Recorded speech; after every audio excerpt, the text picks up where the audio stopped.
काशीदीप prime news में आपका स्वागत है। ताज़ा खबरों को देखने के लिए काशीदीप प्राइम न्यूज के साथ बने रहे। वाराणसी, दिनांक 2 जून 2024। चंद्रा साहित्य परिषद ट्रस्ट ने किया 31 विभूतियों को सम्मानित। रिश्तों का एहसास काव्य स्मारिका का हुआ विमोचन। चंद्रा साहित्य परिषद ट्रस्ट की संस्थापक स्व चंद्रावती नरेश के 59वें जन्मदिन के अवसर पर चंद्रा साहित्य परिषद कार्यालय, प्रभात नगर, इंदिरा नगर समीप चितईपुर, वाराणसी में रिश्तों का एहसास काव्य स्मारिका का विमोचन और कवि सम्मेलन का भव्य आयोजन किया गया है। दीप प्रज्वलन के पश्चात स्व चंद्रावती नरेश के चित्र पर माल्यार्पण तथा मुख्य अतिथि विशिष्ट अतिथियों को अंगवस्त्र, प्रशस्ति पत्र और स्मृति चिन्ह देकर सम्मानित किया गया। चंद्रावती नरेश के जीवन परिचय और व्यक्तित्व पर वक्ताओं द्वारा विस्तार से बताया गया। साथ ही शिक्षा के विकास की दिशा में और कार्य करने के उनके अधूरे कार्यों को पूरा करने को निर्देशित किया गया। मुख्य अतिथि डॉक्टर तारकेश्वर मिश्रा, जिज्ञासु सुप्रसिद्ध कवि एवं मंच संचालक अंबेडकर नगर। विशिष्ट अतिथि द्वय श्री दिनेश चंद्र, पूर्व वरिष्ठ राजभाषा अधिकारी PDDU मंडल चंदौली, जाने माने गीतकार एवं शाने काशी डॉक्टर महेंद्र नाथ तिवारी, अलंकार और Indian association of journalist IAJ के राष्ट्रीय अध्यक्ष डॉक्टर कैलाश सिंह विकास। वरिष्ठ पत्रकार की गरिमामयी उपस्थिति में प्रसिद्ध गजलकार श्री सिद्धनाथ शर्मा सिद्ध जी के सफल संचालन में कवि सम्मेलन का शुभारंभ हुआ और रात 8 बजे तक चलता रहा है, जहां कवि राम नरेश ने सरस्वती वंदना गाकर माहौल को काव्यमय बना दिया। वहीं डॉक्टर तारकेश्वर मिश्रा की गजल, प्रेम की चादर हर तरफ फैला क्यों नहीं देते, नफरत का साया जहां से मिटा क्यों नहीं देते, गोली बम बारूद का शौक है कुछ लोगों को, गीत मोहब्बत का उनको सुना क्यों नहीं देते। डॉक्टर महेंद्र नाथ तिवारी के गीत, प्यार जिंदा है तो फिर राजमहल बनते हैं, प्यार मरता है तो फिर ताजमहल बनते हैं दो। दिनेश चंद्र जी की गजल, उदासी की चादर तान कर रात में सो जाना आदत हो गई, सच में इस सच के साथ जीना आसान नहीं है। श्रीमती माधुरी मिश्रा की गजल, जहर जिंदगी का हम पिए जा रहे हैं, नशे में है हम और जे जा रहे हैं, शबनमी बूंद से तरबतर जिस्मो जां, सर्द बरसात आंसू बयां कर रहे। संतोष प्रीत की गजल, बहुत बड़ा ये देश है अपना, नहीं किसी से क्लेश है अपना, मिलजुल कर कैसे रहते हैं, दुनिया को संदेश दे अपना दो। दीपक दबंग जी का असरदार भोजपुरी व्यंग, भाई अखिलाक जी की रचना। आलोक बेताब की पंक्तियों ने इस आयोजन को सफल बनाने में बहुत साथ दिया है। मंच संचालक की भूमिका में रहे कवि सिद्धनाथ शर्मा ने अपने जादुई संचालन के साथ अपनी सदी गजलें सुनाकर खूब तालियां बटोरी। कठिन परीक्षा लेते हो तुम साधारण इंसान का, कलियुग में ऐसी माया रचते हो तुम गिरधारी।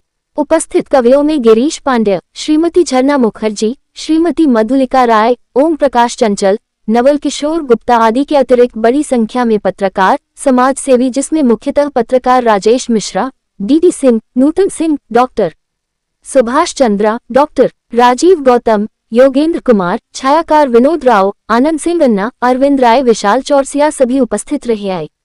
इस अवसर पर उत्तर प्रदेश, छत्तीसगढ़, बिहार आदि प्रांतों से आए अपने अपने क्षेत्रों में विशिष्ट सेवाओं के लिए और हिंदी विद्वत जनों, सुप्रसिद्ध साहित्यकारों और पत्रकारों को अंगवस्त्र, प्रशस्ति पत्र, माल्यार्पण और स्मृति चिन्ह देकर चंद्रा हिंदी गौरव सम्मान 2024 से अलंकृत किया गया है। अतिथि कवियों, पत्रकारों, समाज सेवियों, छायाकारों सभी के प्रति आभार व्यक्त करते हुए संस्था के राष्ट्रीय अध्यक्ष राम नरेश ने कहा कि यह चंद्रा साहित्य परिषद ट्रस्ट आपका है। अपनी साहित्यिक सेवाएं देकर इसको ऊंचाई प्रदान करना आप सबके हाथों है।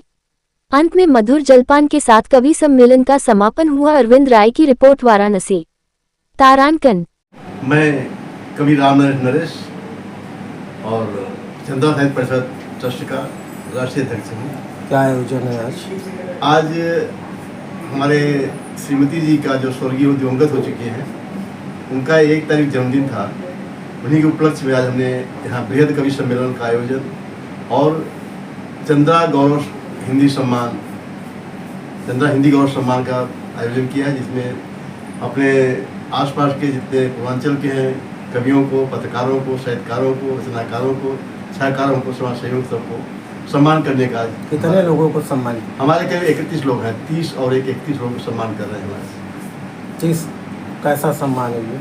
हम तो हिंदी राजभाषा, हिंदी बढ़ावा देने के उद्देश्य से हमारा है और शिक्षा क्षेत्र का और विकास हो, क्योंकि मेरी श्रीमती जी का इच्छा थी कि शिक्षा विकसित हो, शिक्षा विकास हो, बेटियाँ पढ़े, सब आगे बढ़े।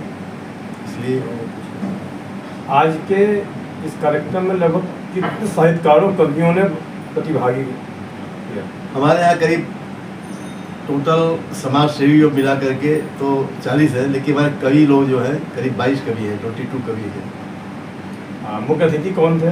मुख्य हैं डॉक्टर तारकेश्वर मिश्रा जी हैं, जो अम्बेडकर नगर से आए हुए हैं, बड़े अच्छे संचालक और प्रसिद्ध गीतकार हैं।